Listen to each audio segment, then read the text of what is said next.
বয়স কত? 50, 60, 70? টেনশান করছেন, একাকিত্বে ভুগছেন। শুনুন ভাই শেষ পর্যন্ত কথাগুলো। এই যে ভাবছেন আমার বয়স হয়ে গেছে, কতদিন বাঁচবো, 50 তো হয়ে গেল, আমি অনেকের মুখে এরকম বলতে শুনেছি। না প্রিয় বন্ধু, সর্বপ্রথম বলি, কে কতদিন বাঁচবো এটা আমরা কেউ বলতে পারি না। অনেকে অল্প বয়সেই তো মারা যায়। এটা একমাত্র বিধাতার হাতে লেখা রয়েছে। আমরা মানুষেরা কেউ কখনো এটা বলতে পারি। কেন ভাবছেন বয়স হয়ে গেছে, কতদিন বাঁচবো? এটা জাস্ট এই মাথা থেকে আউট করুন।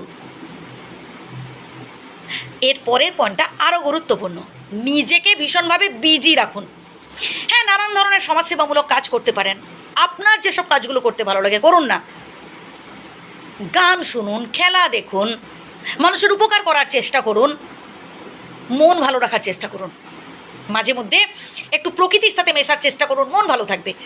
যেখানে ছোটো ছোটো বাচ্চারা খেলা করছে, বসে দেখলেন, দেখবেন বাচ্চাদের মনে না কোনো পাপ থাকে না। তাদের মধ্যে অত জটিলতা, অত পেঁচানো বিষয় টিষয় মাথার মধ্যে থাকে না। তাদের মন পরিষ্কার হয়। কথা বলুন তাদের সাথে, মিশুন তাদের সাথে। আপনার বয়সী বন্ধুদের সাথে একটু বেশি করে মিশুন। এই যে আপনি ভাবছেন আপনার অনেক বয়স হয়ে গেছে, আপনার জীবনে অনেক কষ্ট, অনেক দুঃখ, আপনার থেকেও বেশি বয়সে রয়েছে অনেক মানুষ, আপনার থেকেও বেশি দুঃখ রয়েছে তাদের। দুঃখ কষ্ট এগুলো থাকবে। যে মানুষটা হচ্ছে লাখপতি, যে কোটিপতি ভাই, তার জীবনেও দুঃখ রয়েছে। দুঃখ কষ্ট আনন্দ সব মিলেমিশেই কিন্তু জীবন। তাই জীবনটাকে উপলব্ধি করতে হবে, উপভোগ করতে হবে, এনজয় করতে হবে। কি পেলাম আর কি হারালাম ভাই এসব নিয়ে ভাববেন না। কি আছে আমার, কতটুকুন পেয়েছি, আরও কি পাবো, এটা নিয়ে ভাবুন না। কে আপনাকে ঠকিয়েছে, কে আপনাকে কষ্ট দিয়েছে, কার জন্য আপনি বেশি করেছেন আর সে আপনার জন্য কম করেছে, ভাই এসব নিয়ে ভাবতে যাবেন না। Past is past. বরং আপনি আপনার দায়িত্ব থেকে, আপনার কর্তব্যবোধ থেকে সরে আসবেন না কখনো।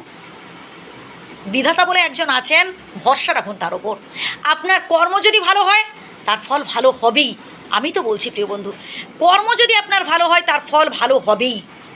এর পরের পয়েন্টটা তো আরও গুরুত্বপূর্ণ। তা হলো, যে যতটুকুন আপনার জন্য করে দিচ্ছে তাকে ধন্যবাদ দিন, তাতেই খুশি থাকুন।